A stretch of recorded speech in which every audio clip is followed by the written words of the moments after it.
Welcome all here. First on the docket today is the water precinct and petition boundary change. And we got Scott here, right? Did you help us with that? And we have Commissioner and a lawyer and our engineer. So hopefully we got it covered. With any questions? I'm seeing this for the first time myself. Have you seen the documents yet? I haven't seen the document. You peruse that for a second, but can you give us a quick summary of what we got here? Yeah, so the precinct, I'll give a little background. The precinct was formed in like 1971. The last thing that could be found by the surveyor that went back to in the 80s, there was a ratification of an expansion to the precinct. Since then, there's been several additions, including Merrill Lake, Thorn Hill, a couple of properties up north on Route 16, just out of the village. And those are the major ones. There might be one or two others, but so basically we're coming now because this is long overdue. At one point I was dealing with the ladies in the office and they brought up an email where back in '09 we tried to do this and apparently it was not properly noticed and it just never has gotten done and we picked up on it. And then when we picked up on it, decided, well, let's just do this. We have money in the budget to do it. Let's do it. And then coincidentally, some weeks later, there was an inquiry by a gentleman up at Jackson Falls Condos that they were paying precinct tax, which is kind of a different story, but it kind of is related too. Right. So I don't know that you want to talk about that. We're not fully prepared to. Right. That's totally being resolved as we speak, but Right. it isn't resolved. But in terms of general, they made some additions. I just briefly looked at this. So there were some additions made, some deletions made to make this whole again, hopefully. Yes. Yeah, and I have copies of the maps if you want to take a look at them. Oh, I'd love to. I did love look at the maps. map and I was curious how you come up with the boundaries because they're certainly not like this is And did you the notice, water precinct. Did you notice the brown line? Yeah. So that brown line was the original 1971. Right. And you can see where it actually went through, like for example, the middle of the golf course where the condos are, and it's like, and things like that that were just not proper. But back in 1980, it was a lot different too. It was expanded, obviously. Inhabitable buildings and such, not most of those were Just not, one right there. nowhere near inhabited. So how would you go about amending the boundaries? Is it, Well, we took the original, wouldn't you want Well, to speak to I can it? say from a legal standpoint, right, so looks like there's been some amendments done over time, but it's hard to piece them all together. And there was one that was supposed to be done in 2009, where it got to the point where there was a notice for a selectmen's meeting to discuss it, and that was the last trace of it. Not properly noticed. And I think it was not properly noticed, and so it never went anywhere. And so they asked, and I'm Andy Dean, by the way, I'm sorry, I should have introduced myself. Nice to meet you. Cooper Carter Chan. Right. And so they asked us to step in and do some research and figure out what had happened. And the statute in New Hampshire is pretty specific how you go about amending boundaries if you're a water precinct. So it's a little different than a traditional warrant article, and the precinct doesn't have the right to do it on its own independently. And so the way the statute works is you have to have a petition to the select board through the petition of 10 voters. It's different than the warrant. Warrant articles are a meeting of 25 voters, right? So this is different, and it's a different statutory regime. We have to present it to the select board. The select board has to hold a hearing like you are today, decide whether or not you're in support of the boundary adjustment. And if you are, then it goes to all of the affected voters within the water precinct. So the next step after this would be that the town actually calls a special meeting, which they're going to do and coincide with the water precinct. April 6th, I believe. Yeah, April 6th. And all the voters in the water precinct, including the property owner that's going to be added per this map, can vote and determine whether or not they want the boundary ratification to go through. So it's kind of it's a multi-step process following the statute. And the reason why we're here is this is, I guess, step 2 in the process. So Okay. we're voting So to we're accept the voting to petition accept. and move on for the April 6th meeting. Correct, and it doesn't mean that the ratification will go through, because it's still gotta go before the voters. We're Right. just moving it on, basically. Correct. Okay, that helps. I just have a quick question. Is the vote a yes or no, or can they amend the boundaries at You can't amend because you have to do, it's a voting on a petition, right? So the petition's sort of locked in, it's sort of like a warrant article, you can't amend the warrant article after it's been put forth by the voters. Oh, okay, at the special meeting, what if they don't? Can you amend it at the special meeting? You No, cannot. No. You cannot. the, okay, so it's a yes or no? So it's a yes or no. Okay. Okay, all the residents or dwellings within the new boundary, will they all be billed by the water precinct? All of us that's in the new boundary. No, there's a couple of examples, the properties up close to the tank, that they cannot be hydraulically, there's not enough elevation drop to create the minimum pressure required, which is 35 PSI. Yeah, So those properties, there's actually a property, just 2 properties below Christmas Farm Inn, the Boskies, which we exempt them from the precinct tax back in '03. They were drawn into the original boundaries and they were exempt. So there's that is that also Doherty in there? I'm sorry? Doherty in there? No, no. No? no, he's not gonna. So I think it's just the Boskies and those properties up close to the tank Yeah, that we can't service. They're in the boundary but exempt. Sound right? well, everybody, every other landowner within this will be billed. Yes. Okay. What? I was just thinking that they'll get the precinct tax, but not all of them get the water bill. Correct?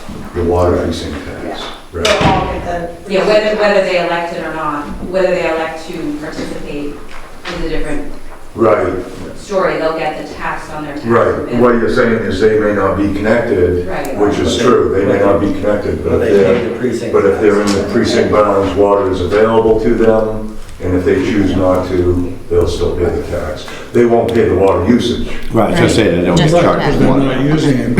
Is that still in a nestle, Yes, they have their own wells, they have their own wells. but they're in the precinct? They are in the, from original, from the 70s, they're in Right. the precinct. Okay. Any other questions or comments from anybody? All I'll right, make a motion to accept the petition to change and ratify and confirm the boundaries of the Jackson Water Precinct. I'll second that. any further discussion? All those in favor? Aye. Aye. Thank you very much. Say that. Excellent. We'll see you April 6th. April 6th, 5 PM is our meeting, and 6 is the water precinct. Yeah, so you guys, okay. Yeah, that should be a good way to We do have to it. sell that, or I is did that confirm just- with the school, so we're in the calendar for, We're in the witness center. Excellent. yeah. I think it's all- We've been working with the town council, so. They signed it. I've been spoken today. Right, I got We approved it. Could we get a copy of that map as well? Yeah, I would love a Thank copy, you. please. Yeah. Love maps, love Yeah. maps.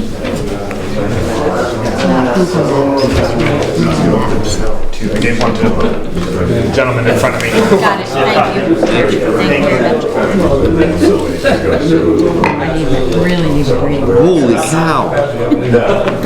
So this is like, yeah, the pieces Might of be parts. topographical or just where the water lines are. It's weird, that little Yes. triangle right there. Yeah,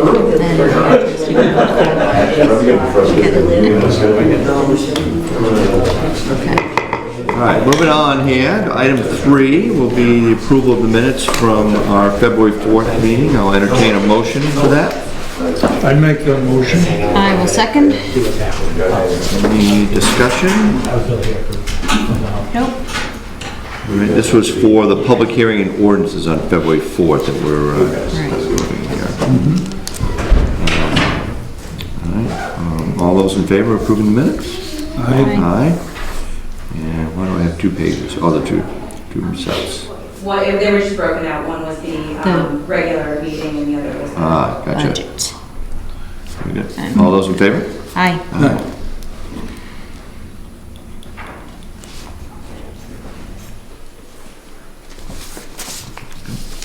Thank you. We also had a non-public meeting that we just voted to seal the minutes for February 4th, conducive of RSA 91-A:32C for that non-public meeting.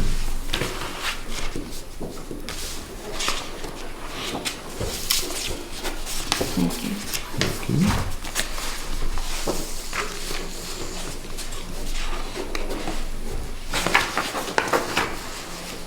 Thank you, sir. Action items, nothing from the department heads, since we're pretty much all set with the budget and stuff, so. Upcoming meetings and things going on. March 10th, the town elections on Tuesday. Following Thursday, the 12th, is the town meeting at 7 p.m. in the Whitney Center. Tuesday, the 31st, at 4 p.m., we'll have a selectmen's meeting.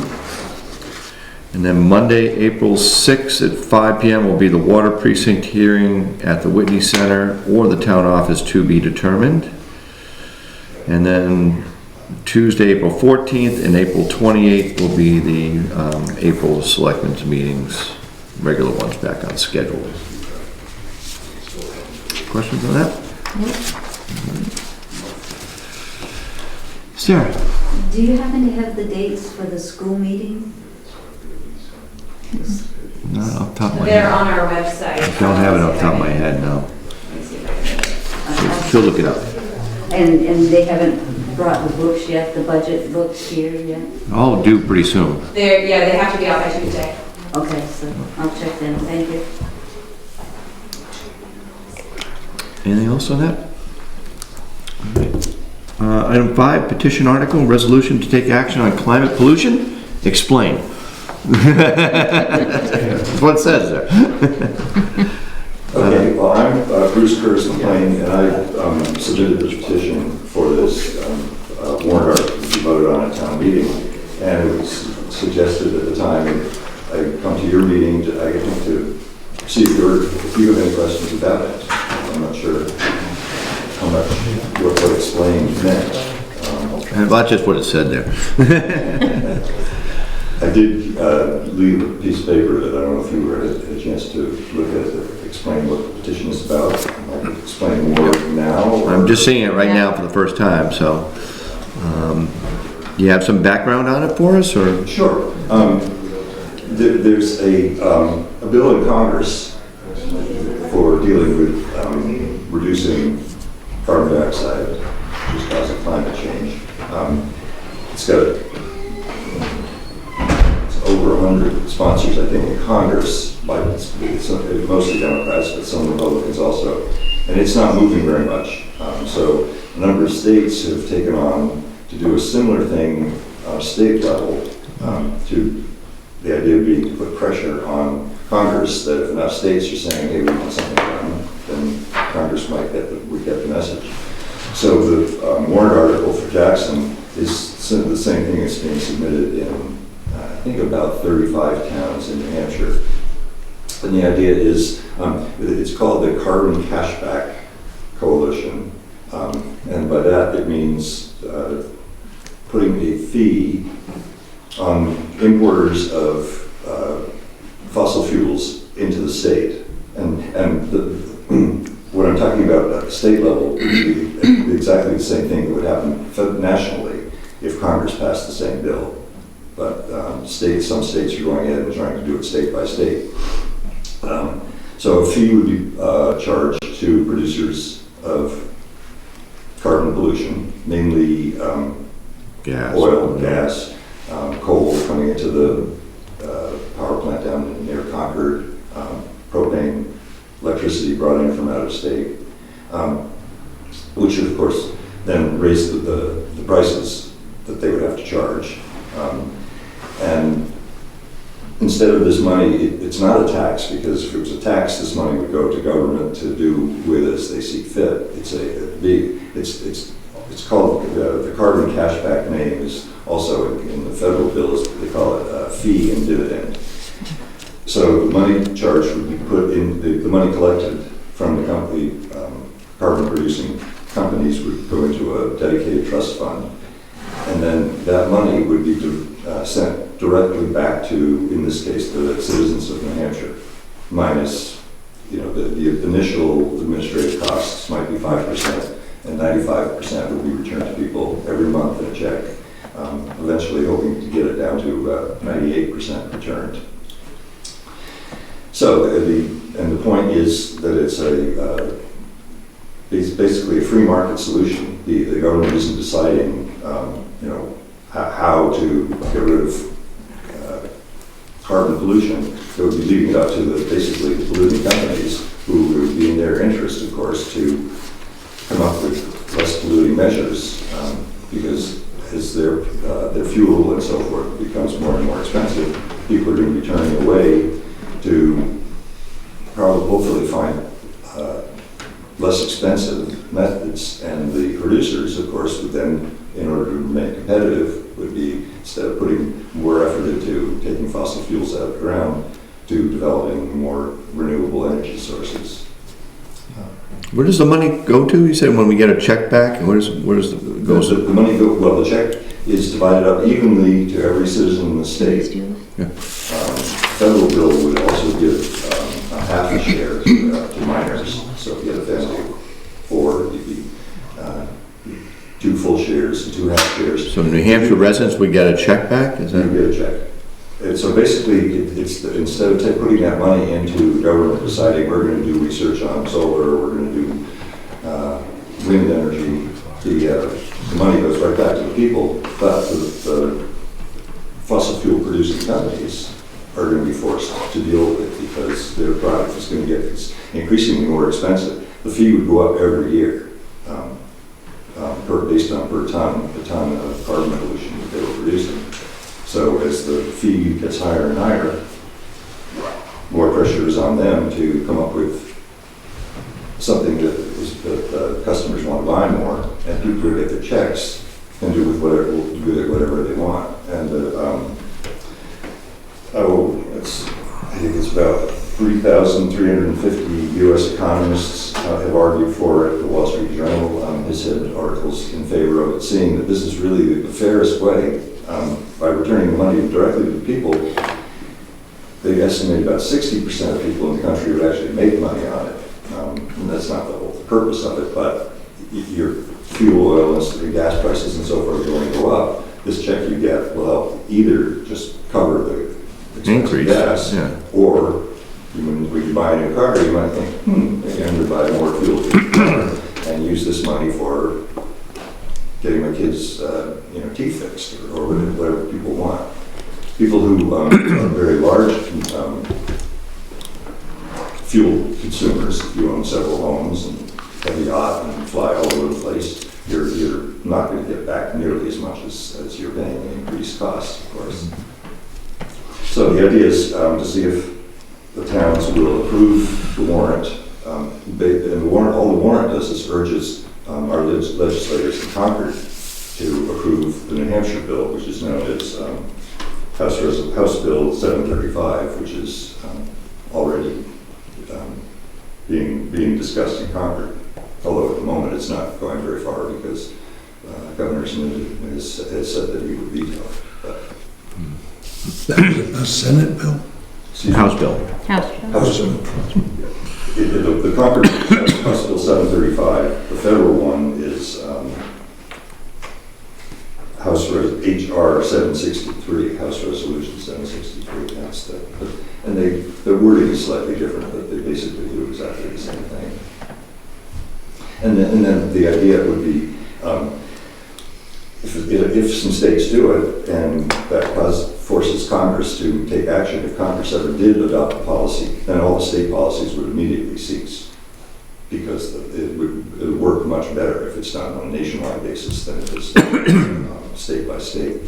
And a small state like New Hampshire is not going to have a very big effect. First of all, we don't produce any fossil fuels here, except for wood, and biomass is actually exempt in this bill. So sellers of wood and wood products would not get this fee charged to them. Very good. All right, so that's what we're voting on. Well, I think we should, Go ahead. Can I make any comments? Absolutely. Well, I'm a little concerned, and let me tell you why. First off, this is a concept of operations per se. There are no details. We talk about we're going to take money from this group and shuffle it around and give it to that group. There is not one procedure of how it's done. So there's an administration process that has to go through other than just a concept. And we're looking at just buying a concept. The idea that this is a free market solution is kind of contradicted in my mind.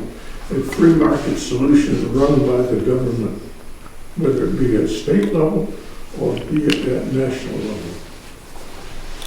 We talked in there about a fee versus a tax. You know, I've seen that change in other legislation. It's advertised as a fee. Lo and behold, we wind up as a tax. And as you progress from state to national, we don't know what's going to happen. And again, we've got a concept that we don't know much about. And the last thing I would say, we asked this, we're going to take a position for our town to go to the legislature, lobbying per se. But how many people in this town are going to vote on this? And we're going to say we're going to represent the town of 800 people the population is. Out of 10 people, a couple hundred people at town meeting. And if we're talking about one vote for one person, it kind of obligates that we're now saying, here's all the people in the town of Jackson that's in favor. That's not true. So when we say we're going to influence our legislator, let us do it personally. I have a great relationship with Representative Burrows. We don't agree, but we have some good discussions. And I think that's where this ought to take place, not as a lobbying effort in Concord. So I'm not supportive of it because it's a bureaucratic concept that's going to be free market run by the government. That's a contradiction. So, you know, it's like pass it and see what's in it. Sarah? I agree with his statements as well. And I brought it up a few meetings ago on a local level. I mean, you're talking about conglomerates, oil, gas, and so on, businesses. But here in Jackson, we live in a town where we provide bus service for our students. And yet I went to the school board and they have 200 parking spaces for our students to go to school and drive their own vehicles. So personally speaking, I'd like to see a little something, you know, done on that level too. And people say to me, well, times have changed. Well, my kids had jobs. My kids attended late school. It was 15, 16 miles to drive from Jackson to go pick them up. And that's what we did. Not every child had their own vehicle to go to and from school. We provided them with transportation. And I'm seeing so much of that in our small valley here alone, where you're talking about a carbon footprint. That's a pretty big carbon footprint for a small, not Washington Valley. When we provide in transportation, not only do we provide a bus, but we also provide a driver, you know, his salary, his insurance, and so on and so forth. So I think maybe we better start locally and worry about our own little footprint here than, you know, go into a concept that we have no facts to go except that we think this would be a good deal. Anybody else? So we'll see it on warrant article anyways, no matter what, so. everybody gets a chance to vote on. But thank you very much, Bruce, for your time. Appreciate it. Thank you for your time. Very informative. I do Yeah. need the feedback on that. All right, moving on, I guess. A question? Can I just follow up on you? Sure. It's not uncommon for selectmen to endorse or not to endorse an article. I think we've already voted on it. Petition, so. It's a petition Yeah, I article, understand. yeah. I understand, but it's not uncommon, even petitions. So I just wondered if the board is going to take any position on this. I personally am not. Do you want to take a position on it? I wanted to go to the voters. That's all I care about, is that it gets properly voted on. I'm not in favor of it, personally. Thank you. Could I just ask? Sure. One response, what you brought up about, if, say, 200 people vote on something, they're not representative of the whole town. But isn't that true on everything that's voted at Yes. a town meeting? True. I mean, if 10 people go to town meeting, And people vote. Hey, John. And again, it's more of an advisory thing anyways. I mean, we're sending this on to, the state as either for or against it. But again, it doesn't produce anything. It's just moving the thing forward or not moving it forward based upon how we vote on it in town. May not stop the process at all if we vote against it, correct? I mean, it just wouldn't be supporting it. I in think terms of- the people behind it see it as a multi-year effort. Sure. This first year towns are voting on it, it probably won't get real far, but people begin talking about it. A few years from now, maybe more towns will take it up. Julie, what are you I saying? was just going to answer Sarah's question. The school annual meeting is Thursday, March 5th at 7 p.m. at the Whitney Center. Thank you. Thank Can you. I just, I don't want to carry this on, but the comment about town meeting applies to our town's administration. Mhm. This has more of a political aspect to it than a town operation. So while you're saying it's true, but the town votes on their operation of this town is different from a political statement that we're trying to make with this warrant article. Anything else? All right, moving on to building inspector. Kevin's not here today, so we only have 3. First one is R9, Lot 6, owner Coppel, 60 Partridge Road, studio 18 by 24 foot studio, I guess.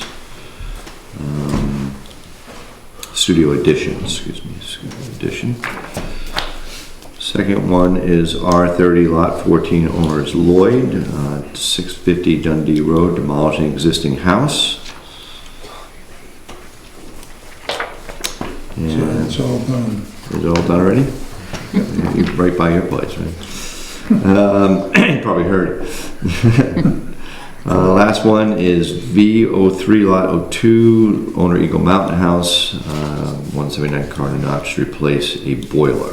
So those are all Kevin has for that. Any questions, concerns on those? No. Anybody? Alrighty, new business. Alright, we have PA 29 Veterans Credit applications that we need approving. Do we do this as a whole, or do we have to do these individually? That's just 2. Sign those individually. Yeah, so. Are we supposed to read names on this, or is this not? You can read them out and log.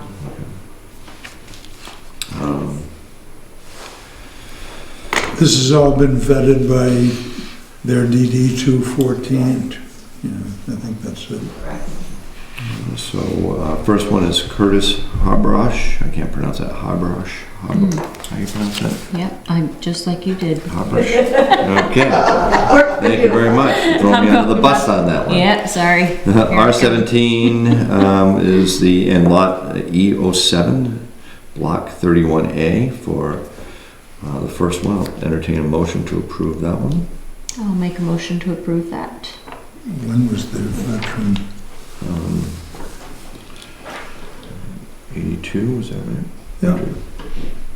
Date of entry, May of 82, release 207. Oh, that's right, we do all veterans, right? Yeah, the requirement now is Yep. just honorable and 90 days of service. I'll second that. Any discussion? Nope. All those in favor? Aye. Aye. Print first. Sign second. Date third.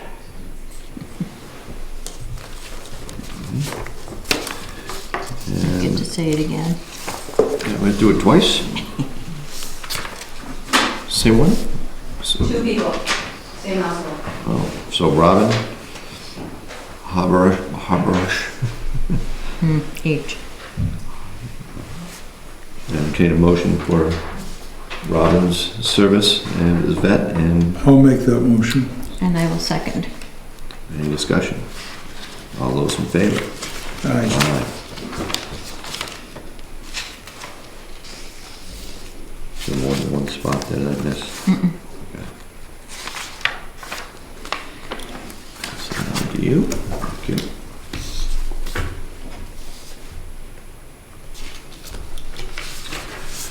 Would be Smith. you. No, would be Smith.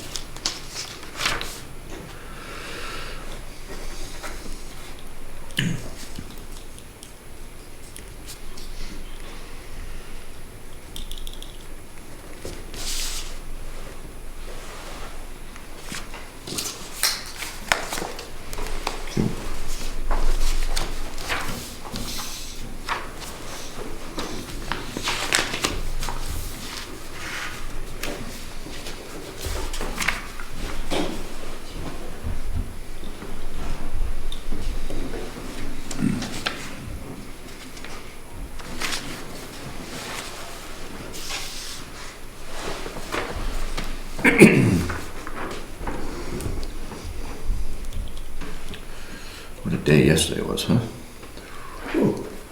Why? Market? Beautiful Oh, weather. Where were you? I'm thinking of the market. Oh, no. Yes, it was beautiful out. Yes. As long as I didn't go online why I and live check here, my not the 401k. Good. Alrighty, 7B, Valley Crossroad Bridge. We got a 30% design submission that needs approval today.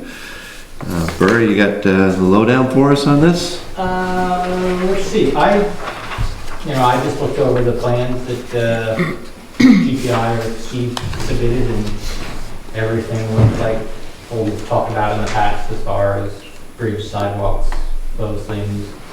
I don't know, I thought it was pretty uneventful, pretty much what we talked about. I just realized I'm not sure if Pat actually saw the plans or not, but Any chance to, no?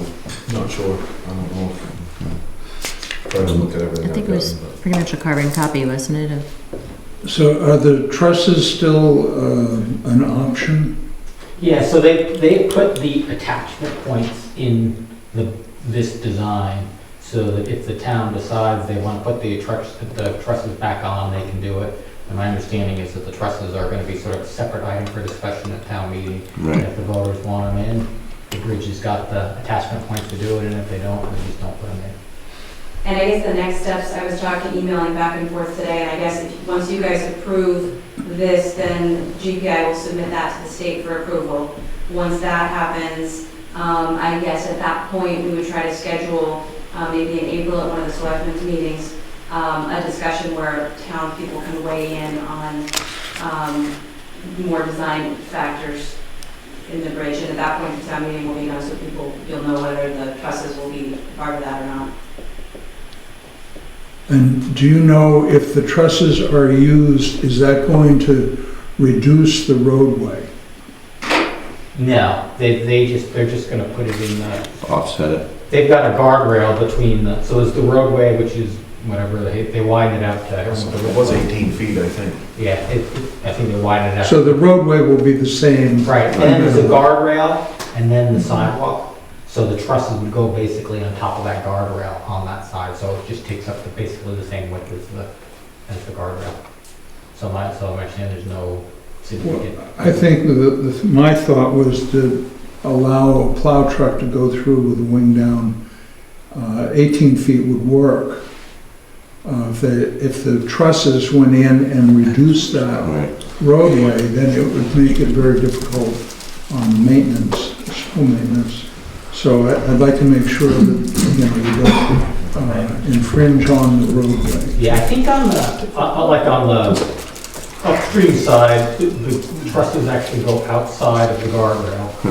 And I almost think, I don't have to bring the plans to me now, but I almost think the trusses I think they actually land outside of the guardrail again. So the sidewalk width is what gets. Would be bigger, affected. depending on whether the trusses go in there or not. I think he said something like the sidewalk would be a little bit wider if the trusses Yeah. don't go in, and if the trusses go in, it'll Narrow that up. reduce by within the trusses a foot or whatever that.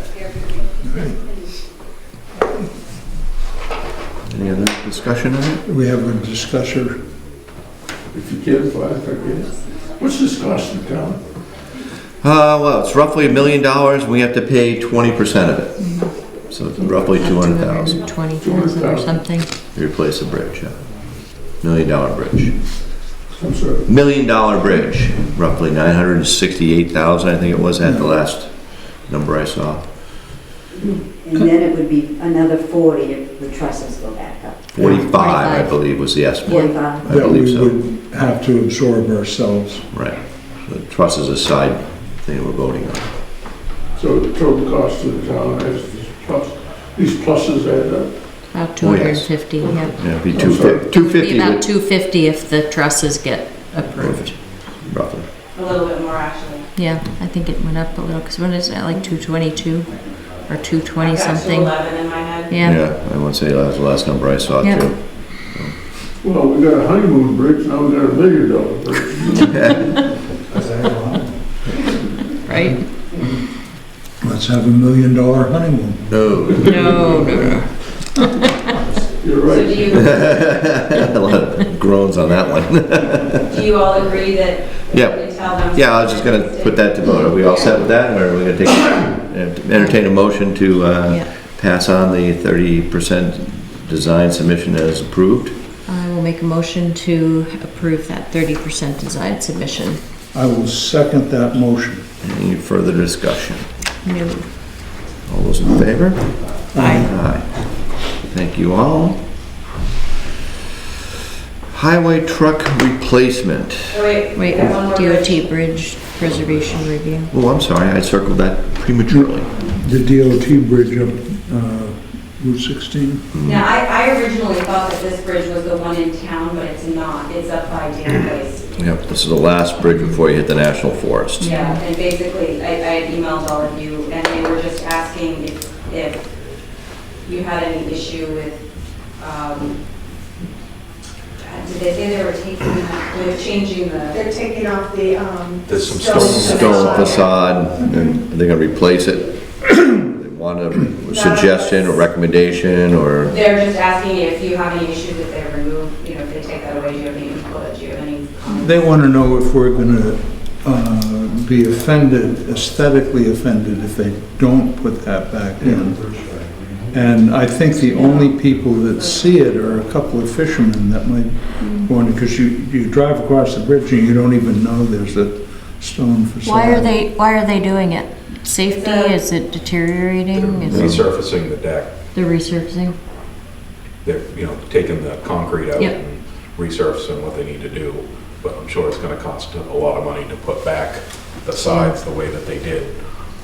And I think they just wanna, if they don't end up putting them back, I think they're just covering their bases on if somebody's gonna be upset with them or not. right? Did you You'd have never any- know it's there. Did you have any comments on that bridge up there? No, No. you'd never, I mean, No. I think that was done in the early 80s when they rebuilt that Sure. road and added the turn lane and all that kind of stuff. But I never knew that was there until I saw a picture of it. You can't see it from your place unless you're down in the stream fishing. I emailed them and asked them if they had a date, and they said it was going out to bid in the fall, and it'd probably be worked on in 2021. I have no concern about the Problem facade, with to be that. quite honest. You?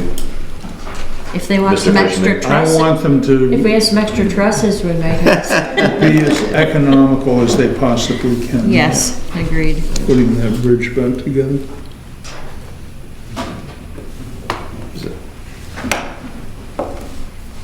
So do we have to vote on that, just give them our feedback? I can just respond, Yeah. it'll be in the minutes, so I That's can fine. respond to you, no issues. All right, now we're on to 7D, highway truck replacement. Mr. Pat Kelly. What's up? I got some information. Permission to enter the zone. Start the time. How are you? Good, how are you? Good. So I talked to Julie. We have a truck that is up for replacement this year on our capital improvement list and all that kind of jazz. I did talk to Julie about it in December, and one of the questions that I had was how do we go forward, and she talked to Tammy. And one of the things that I was kind of hoping, I guess it's up to you and what you guys think, but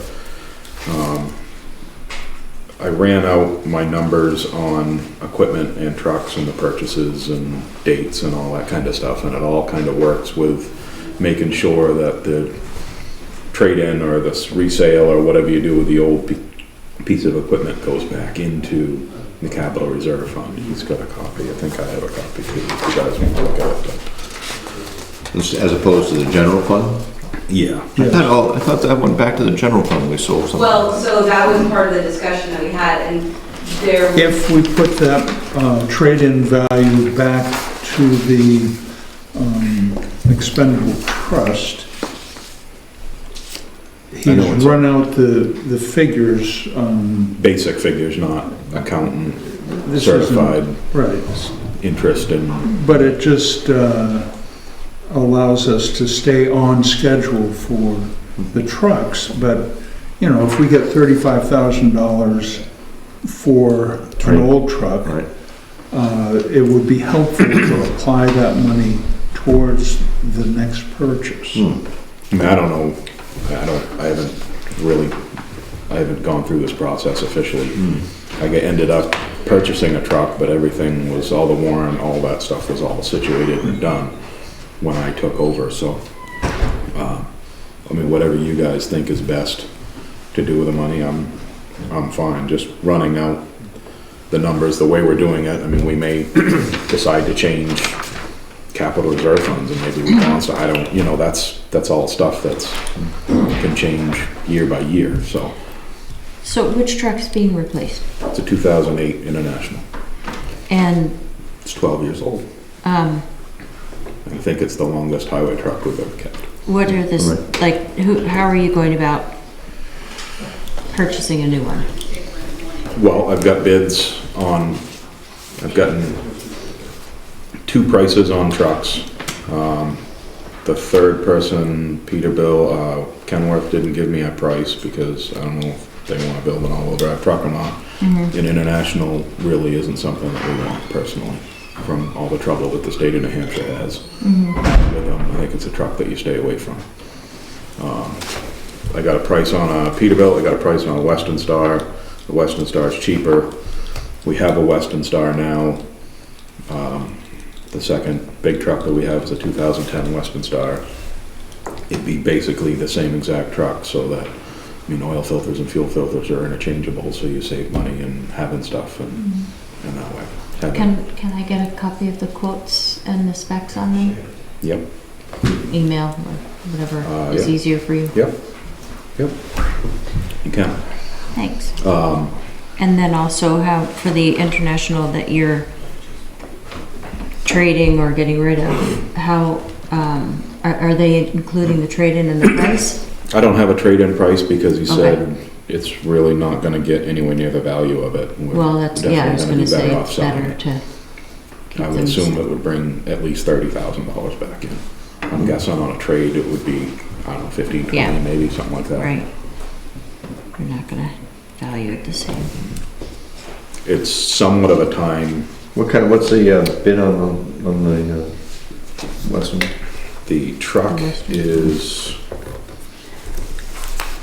a little bid. Too much paperwork.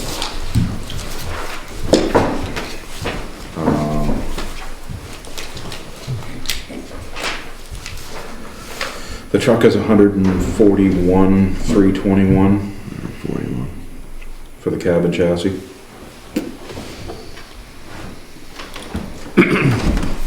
And the plow, wing, hydraulics, dump body, sander, that whole package is 72,926, which is 219,321.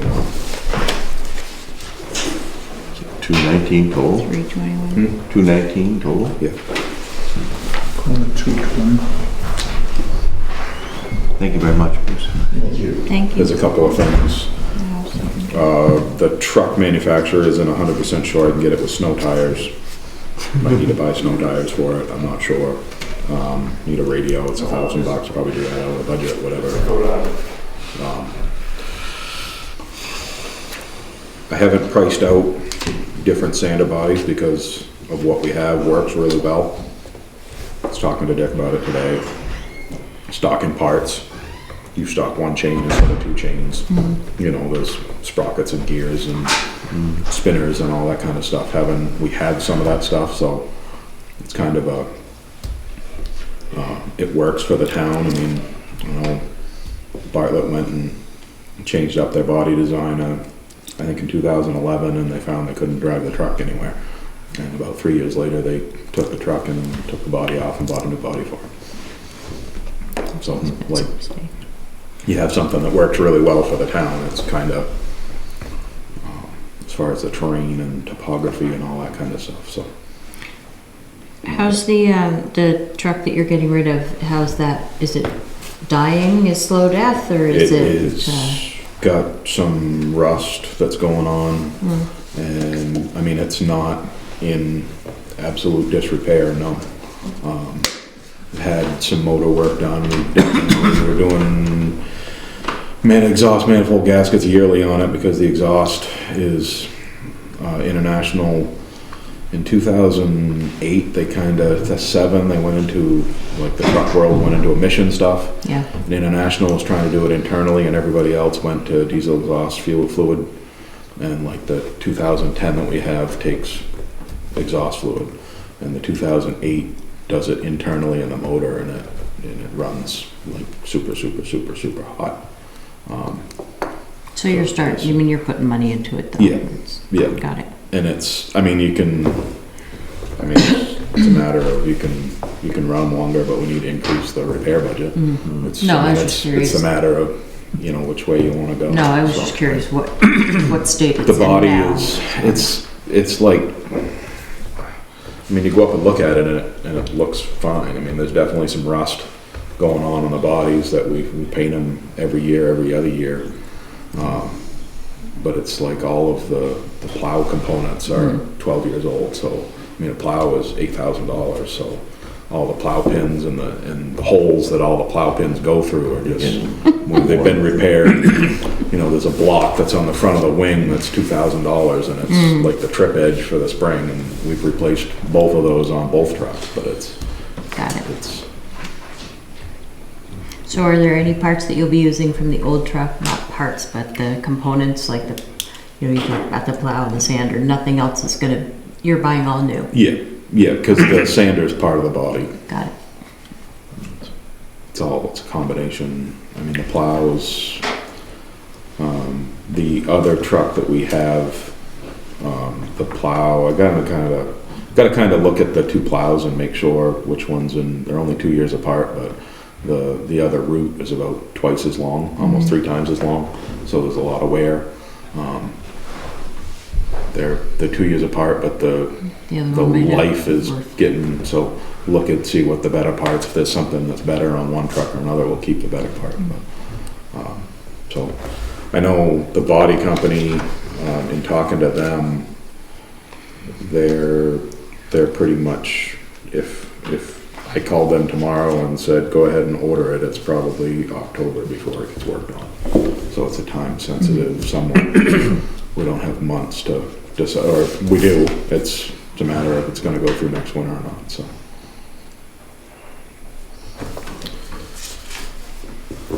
So it's like a 6-month window of when you order it and when it becomes functional? Yeah, I mean, if I ordered the truck's gonna be here probably September, Yeah. late September, and then the body company would get it, and they'd have it for a month and a half or 2 months, and depends on how quick they can. We want to have it here for next winter, I would think. Yeah. Yeah, Yeah, that's the time. frame So- we wanna right, make sure we meet. okay. Yeah, if you just get me all the stuff Yep. to digest, Yep. I'd appreciate it. So we're buying a truck. Let that be out there. I mean, yeah, that was kind of the way Julie, Right. when I talked to her, it didn't, I think, I mean, if you guys wanna put the money back into the general fund, I'm fine with that. No, I think it's good to go Either way, to back me, it into the doesn't fund much that came from. matter, it's Yeah. just a matter of you keeping it, Keeps you the know, fund going. in, you know, you put in the 4 money right years, back. there'll be 2 Yeah. trucks that go through it, and That's what I was, Yeah, Tammy was saying, you were just asking about how to get the money back, and it would have, she said if you're gonna do it that way, you would buy the truck this year, and then it would go into the warrant about putting it back into that capital reserve fund the following year. The money would come into the general fund or come into the town, and then we would earmark it back to Right. The fund. the expendable trust. Super. you got any more questions, or? Are we ready to tell them to go ahead and There is start a, the process? Well, we've already started the process, I but mean, I'd like to review the paperwork before we go ahead and sign Yeah. it and say order it, yeah. I won't take long. Well, we should keep talking then. today?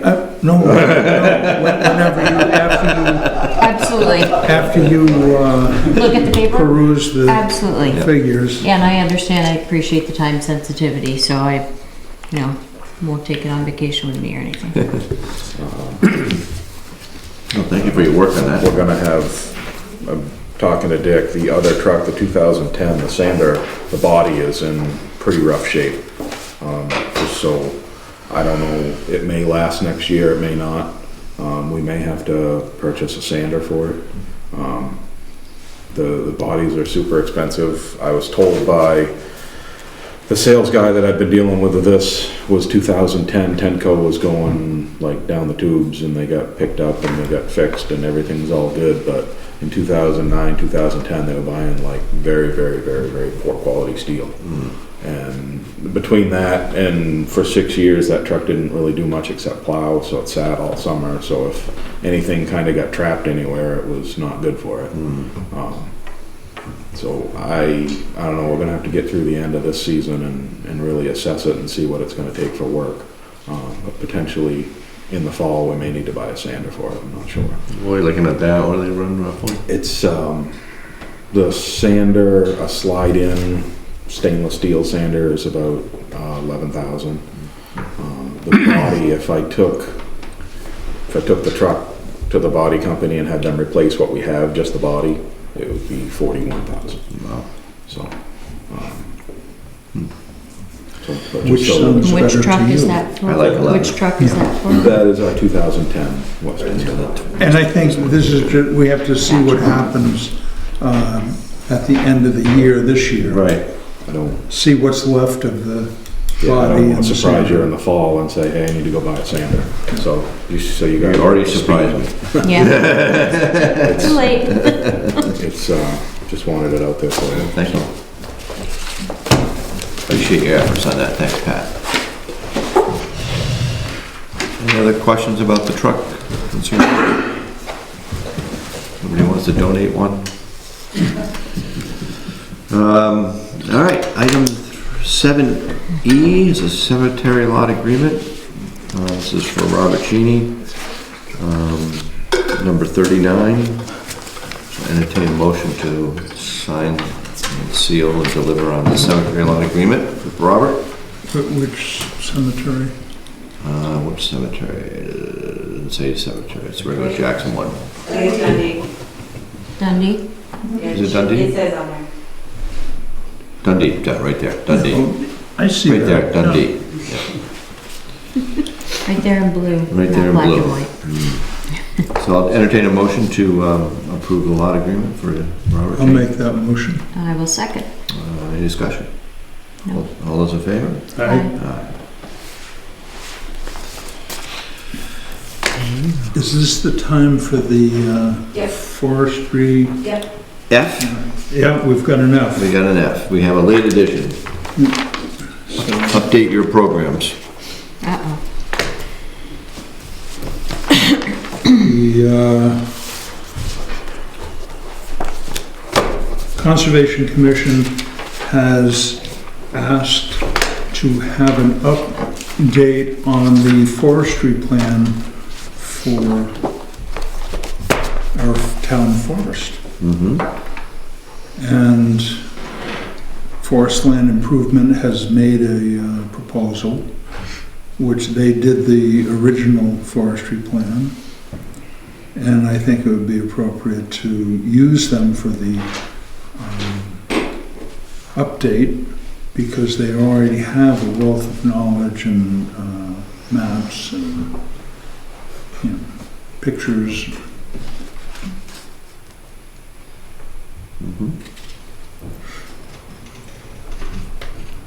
Is there a cost for this? 3,000. $3,000. And is that in the budget anywhere? I believe I think they're they're, taking that out of their Conservation Commission. Oh, are they? Oh, good. That sounds better. Yeah, I hope for that. I think we requested that they do that. They have a fund Thank you. from the buyouts of current use. And so they have a nice little chunk of money there. And this is, I think the update of the forestry plan is a good idea, but they can also pay for it, so that's great. It's a gig. That's the wheelhouse, as they say. So now, Dick, are you gonna take that to the next conservation meeting and have them fill out paperwork, sign off on it and everything? Well, they've pretty much signed off on it from the last meeting.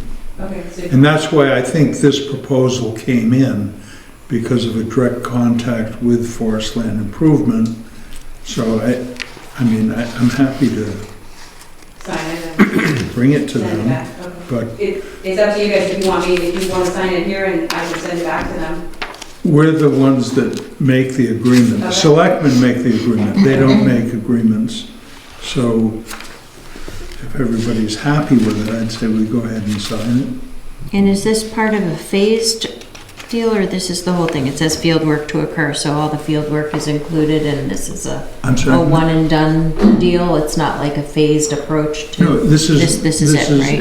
Then we have another document that goes with our original forestry plan for up there. It just kind of, How often do they do it? I guess maybe. Yeah. oh, this is what, 10 years, That's what I'm 15 saying, years? it's a 10-year plan. Which is, that's the time scale for forestry. I mean, it's not a really immediate thing. Right. Trees Let's gotta see. grow. They'll analyze how the last cutting went. They did some little patch cuts, clear cuts, to see how they've regenerated. So See that's what's- what they do, is the study goes Yeah, through they'll all. go around and say, okay, we're getting a good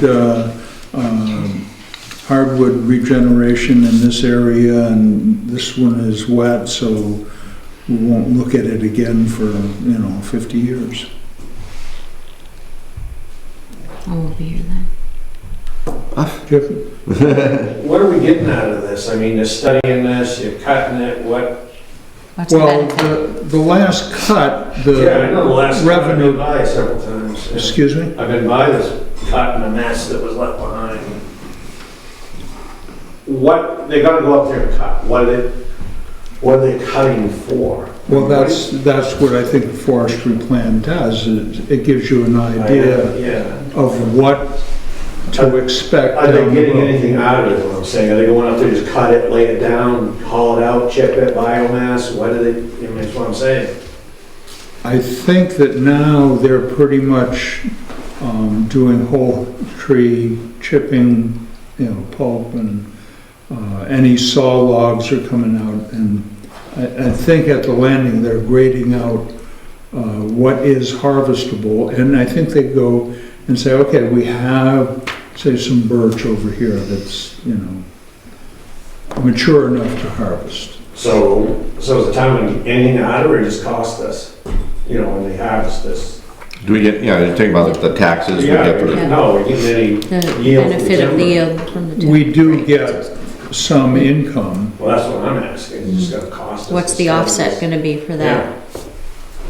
And then Against the plan or against, Against what they're doing, if they go up there and cut 50 acres and. but they're not gonna cut anything right now. They're just gonna tell the Conservation Commission and us and the town, what's the potential up here? That it's a was the, survey more than anything else. Yeah. It's not necessarily. they're not cut. going up there to say, they're not marking Well, that's what I want. timber. No, they are not marking anything.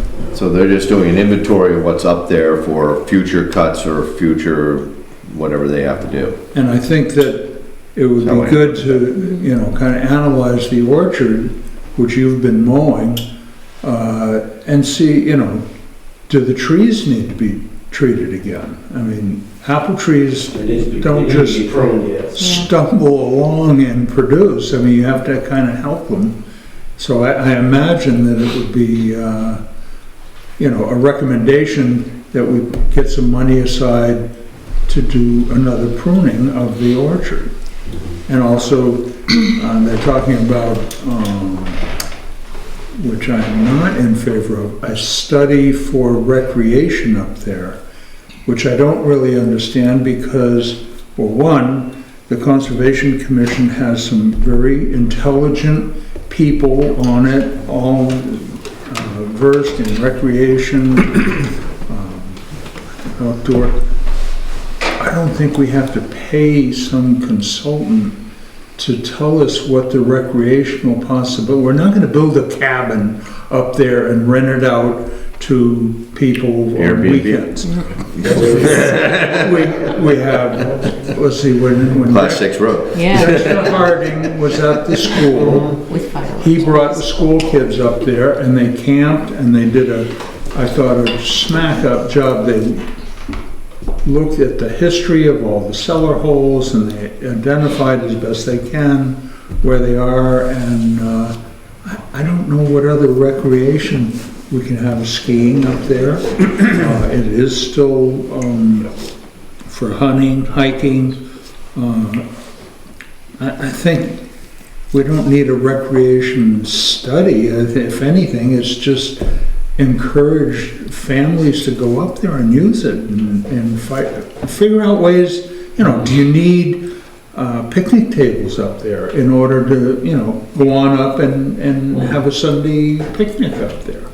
I don't know, but I think that we can figure that out on our own. Yeah, I don't think we can spend money to study it. Can I ask a question? This was done 10 years ago, probably? Oh, the Previously. original plan, I can't even remember. It's more Just than that. wondering what was the Outcome. result or outcome of that? They when it did was a done forestry previously. plan of what we had. And it's like an inventory. Mhm. They assessed the woodlot. Then they came in, well, maybe 4 or 5 years later and did a series of cuts Mhm. up there. Yeah. And it generated some income. I mean, that went into the general fund. Mhm. And it opened up some areas for view. The orchard was opened up so that the apple trees that were up there were allowed, you know, some crown space to come in. Mhm. That area where the orchard is has been maintained, which you have to do every year, or it's going to get lost in the, you know, the next poplar and cherry and the stuff that comes in. The trash wood comes in and then it's gone. So it's been mowed and maintained, and now this would be kind of an update on what we can expect to get out of it in the future. And Apples. all these things are, as I said, forestry is a 10, you know, there's no immediate, you don't have to do something next year. If it doesn't happen next year, or if it's a bad wet year, you know, they can't get in there. Right. do it the next year, you know, a year, But it's recommendations on how to best preserve the land. Yes, how to and keep it alive. manage the woodlot. Got it. And, How many acres is it? and then when a cut is proposed, they bring that to us. They come in and say, okay, we would like to do a thinning, or do timber stand improvement. If you do it, you'll get, you know, a higher quality wood out of Insurance it. binder. I don't think it says on there.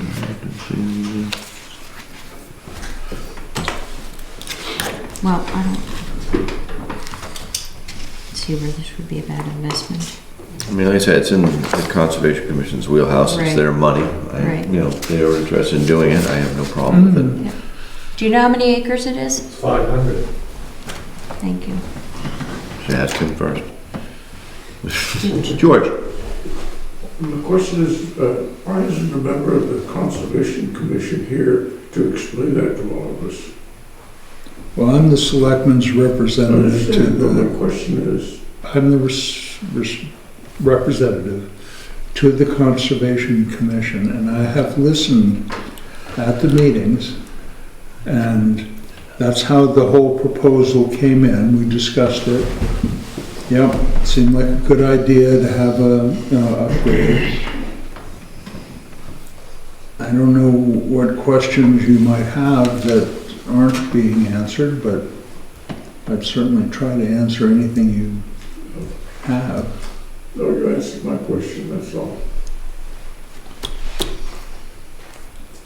Any other discussion on that? All right, so we want to entertain a motion to support this $3,000 work agreement between the town of Jackson and Timothy Nolan from the Forest Land Improvement Forest Service Stewardship Plan for Prospect Farm property. I'll make that motion. I'll second that. Any more discussion? All those in favor? Aye. Aye.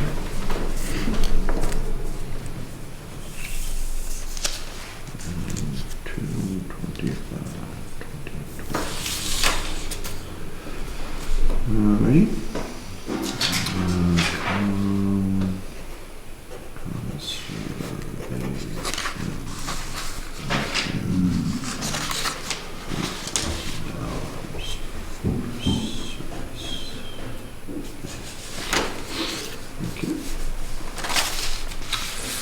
Alright, moving on to 8, old business, class 6, seasonal restrictions discussion.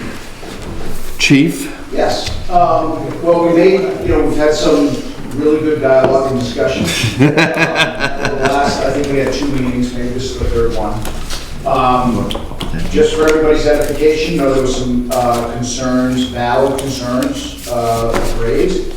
So there were some modifications, or the last modifications made to the proposed restriction. And this is the current form of the road restriction, class 6 road restriction. This is the language. Effective on the 1st of December each year and until the yearly posted road ban is lifted, no person shall operate any wheeled vehicle on the following roadways: Carter Notch Road beyond Valentine Landing, Black Mountain Road beyond the gate at 551 Black Mountain Road.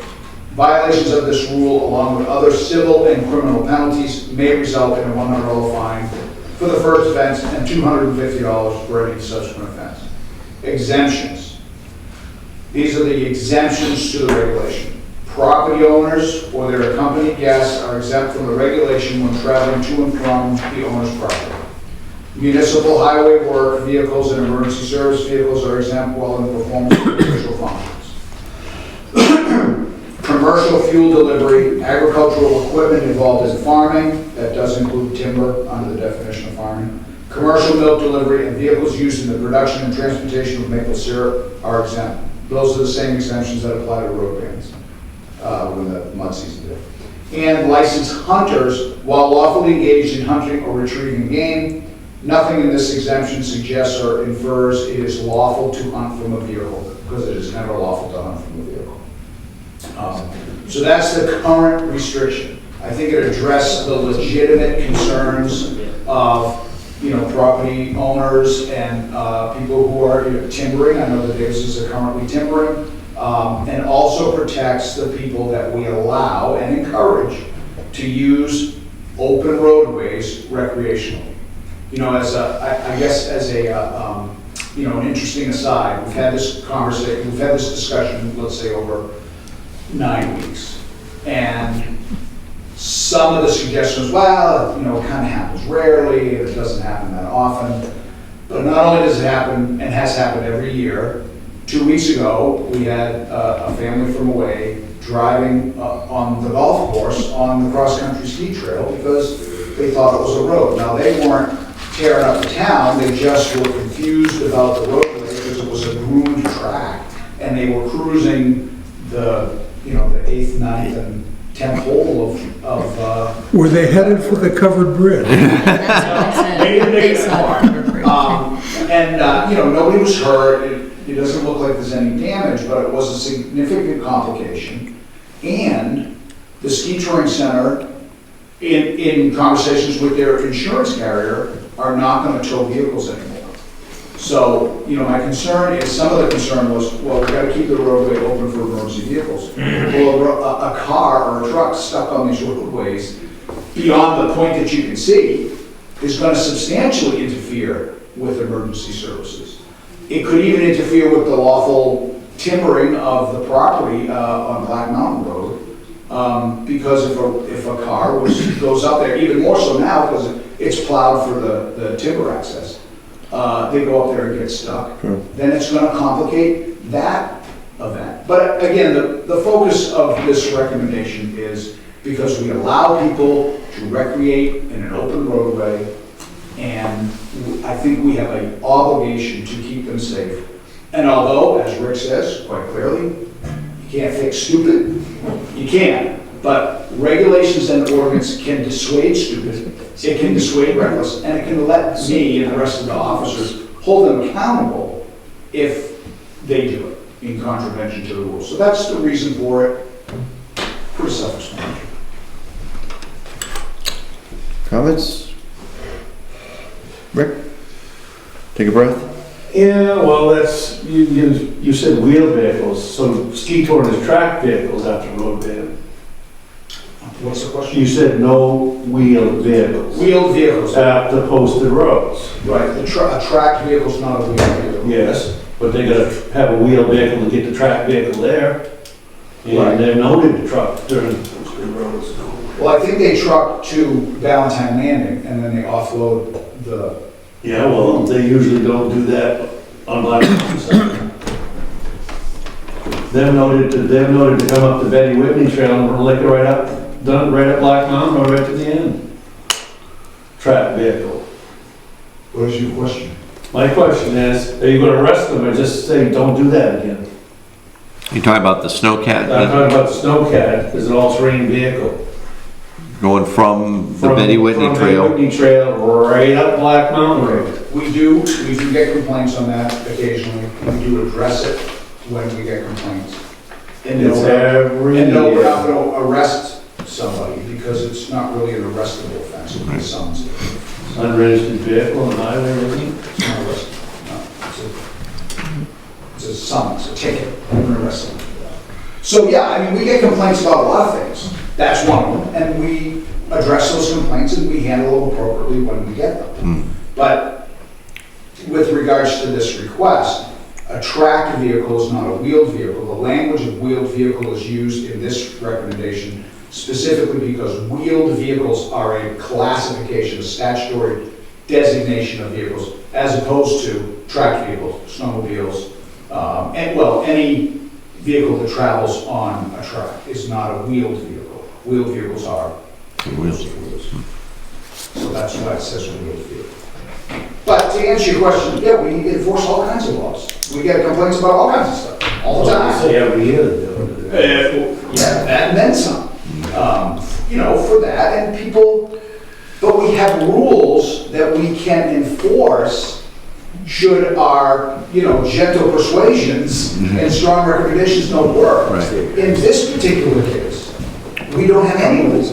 That's why I would like the selectmen to pass the ordinance, so that if we say, hey, don't go on that road, and they do, there's some accountability. That's what the sign says now.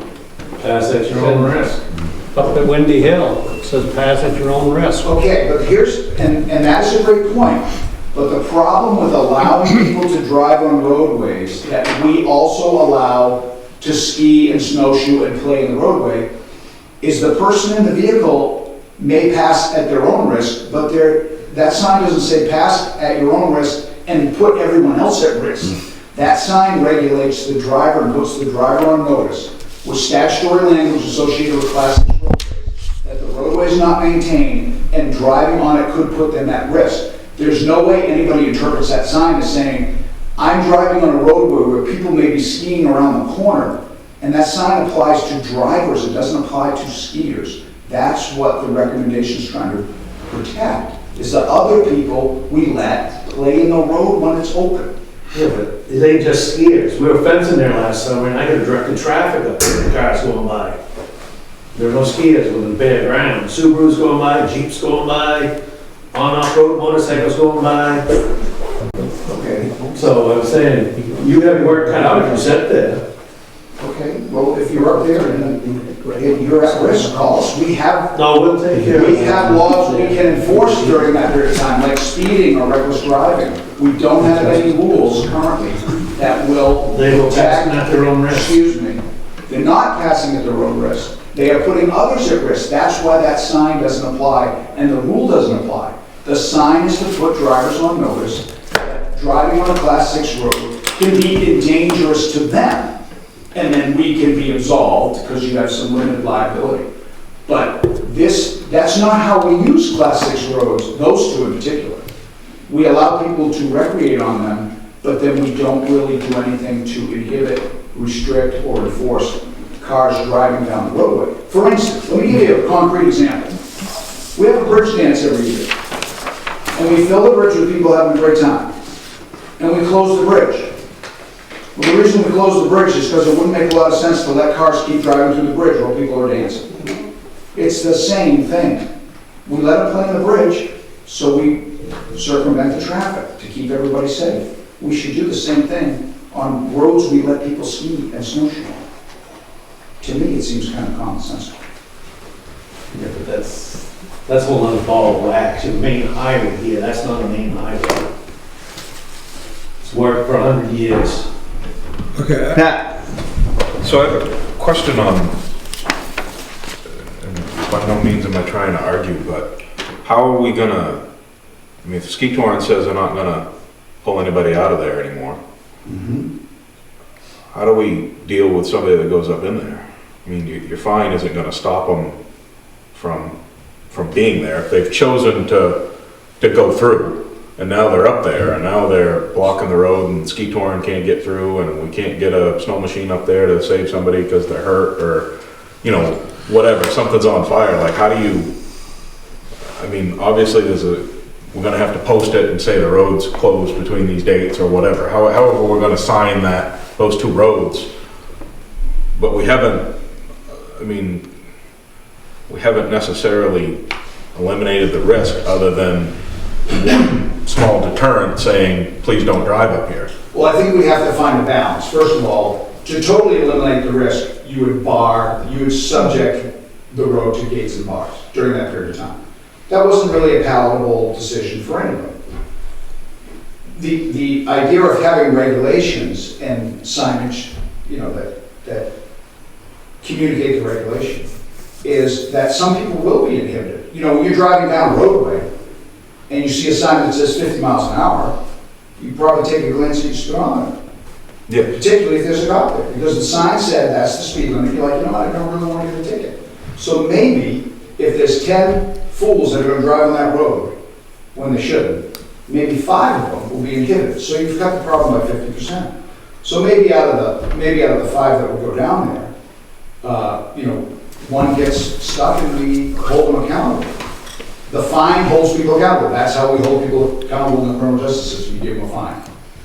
As far as the recovery of the vehicle, that's probably the difficulty of the recovery of the vehicle, because now the ski touring won't do it, should be greater motivation to have the regulation. Because if the problem occurs with the same frequency or increased frequency, it creates a bigger problem, because now ski touring's saying, hey, we're not towing the car off. So how do we get it off of there? Well, we figure it out. We either use town equipment and give them a bill, or AAA comes out, like with the car that was in the golf course. Hertos had to come out, and they were fortunately, they were close enough that they could get a cable on it and tow it out, and you came down and punched out the snowbank, and it was all very helpful. But we will have to resolve that problem. But to not have a regulation doesn't inhibit anybody from doing it, doesn't hold anybody accountable if they do it. And in light of the fact that the ski touring center says we don't want to be in the car towing business, should be further motivation to regulate it so we can try to mitigate the problem. I think one thing you might want to add in that regulation is that the owner is responsible for all fees that go into excavating that, or, getting that car out of there. And I think that's a great idea. Because if Pat has to move a bank, I'm gonna charge him for it, because that's extra work for the town. I think that's. I think, per hour rates, if we have to go up there, we should probably have a per hour rate to, bring special equipment up there to pull somebody out. Well, would the town do it, or would a towing company do it? I wouldn't do it. I wouldn't hook onto it. No, But again, if you have to move a snowbank to get to it. You might open the snowbank, I think they're gonna have to get a skidder to go in. it's kind of Well, if you lose a truck through the ice on Owner is responsible for Winnipesaukee, all you are costs necessary required, and just leave it at right? that. You You got get, 24 hours to get it out. Yeah, and you have to absorb that And you're expense. fine daily, yeah. Right, well, they've got a regulate, I don't know what the ordinance or regulation or whatever it is down there that says you've got to do that. So I have a question on the top of Black Mountain Road that goes up to your camp. Is that a Class 6 road? It is all the way to Snake, which is another 2 miles past us. Really? Wow. Well, a number of years ago had, When Beals land deal goes through, yeah, there basically ain't gonna be any private landowners except myself, my dad's got a piece, and then the widow. My brother's widow's got land there. Their daughter's got land. well, quite a few years ago, I sat and I think B came in with a document that said that road had reverted back to the landowner. It has to be deeded back. It was never deeded back. Okay, So that's gotta be deeded. I just Yeah, no, was it's trying gotta to be clear deeded. that up. Class 6 to Snakers. So it is still Class 6? Okay. Snakers, because they have a deed. Yeah. 2 miles from All right. the field. All right, let's get back here. Chief, I would recommend. close this up here. That's a great point, and I would recommend the addition of this language to, after the language associated with the fine. That language starts with violations of this rule along with other civil and criminal penalties may result in a $100 fine for the first offense and $250 for any subsequent offense. I would add this language. All costs associated with response and recovery of any vehicle will be the responsibility of the offending party. I think that makes it very clear that, yeah, I mean, you're gonna get a $100 ticket. Give them so many hours to get it out of there. Really? it's true. Yeah. I wouldn't give them any hours because they may take those hours. Right, get it out of Get there. it out of there. And if No you hours. do it, It's gonna cost you. Scrap metal's down. So, that's a good point. I don't think, too much about, business costs so much as criminal penalties, but I think that's a legitimate Yeah. issue. I mean, it could be excess of $1,000 trying to get somebody out of there, I would think. You gotta make money. Well, if job. somebody with a skidder We'll get has someone to business. trailer a skidder Well, up there. right, and you may, in fact, the town, it may not be as simple as the person's waiting there with egg on their face, and then we recover the vehicle. They may leave the vehicle and walk away, and we're stuck, and we have to fix it. However, you can always track back who the vehicle is. Right. So the town may have to subscribe somebody, somebody handy with equipment, and the town may have to pay for that service unless they donate it. And and then, and amass that cost and then go after them in small claims, so, that the recovery. No, just impound the car. If you haul it out, Yeah. hold on to it. If they want it back, they'll pay for it. I think that's, well, and that happens. Oh, yeah. They may not want it, they may get Yeah. stuck and burn it, so, but we know where all the hidden places are for the VIN number, so. Yeah.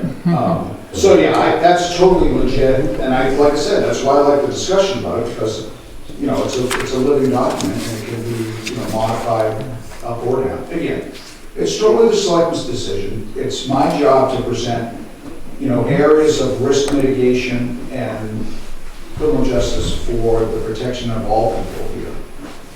So the rest is up to you. All right, so, I've looked into it, and we do have the authority to regulate the use of this road, these roads. I've got the, if you need the reading, I would read it to you. Or no, I could pass it to you for you to read to yourself. oh, I was gonna say something, but I won't. Do we want to make a decision on this today? Are you asking for us for a decision on this this? Well, I think if you don't, then Rick and Dean are gonna have to come back, because they come to every meeting that we talk about class 6 roads. All right, well, I want to get them out of here. Well, are you gonna do just 2 roads? You're talking class 6 roads is more than just 2. I know, I know that those are the only 2 where people recreate during the winter time. So, Yeah, Green Hill, they do, I thought. yeah, but they don't, but the ski touring doesn't groom it, and the town doesn't receive benefit for the privilege, and it's not a component of the town agreement. So I didn't really think it was a regulation that didn't need to be included, because we don't have problems there. And even and with the ordinances and with this regulation, I want to be Last meeting, you said. Hold on a second, Dean. I want it to be very clear that my recommendations are based on actual complaints and problem areas, not speculation or not, wouldn't it be nice? These are areas we have complaints. We haven't had any complaints from Green Hill Road. So that's why. Kimball stopped down here last time he was here, and he said they drove off Green Hill onto his trail. Now you're saying they didn't. 2 weeks ago, when Kimball was here, when he was worried about losing Prospect Farm, he said there was one drove on Green Hill. That's a plus. I don't know if he's talking about the roadway. He wasn't driving on Green Hill Road in the snow. Well, he drove off onto his trail off class 6, and Yeah, we can put a sign up there if it's a problem. I don't know, but Yeah, he did complain to us, and it wasn't enough of a complaint. I've never received that complaint, so I didn't incorporate it into the suggestion. That's all I'm saying. All right, so we want to make a recommendation here to If you do one, you'll do wrong. classic road seasonal restrictions. Any up for that? Yeah, I'll make that motion. I'll second that motion. Any other discussion? All those in favor? Aye. Aye. Thank you, Chris, for your Thank you, Dylan. work on that. Public comments. Any public comments today? We kind of went through a lot of public comments today, but any others? No? All right. No non-public today is correct? Correct. All right, I'll take a motion to adjourn. I make that motion. I will second. All those in favor? Aye. Aye. Thank you all for coming. Appreciate your input, as always. Have a great day. You have a car, you ride.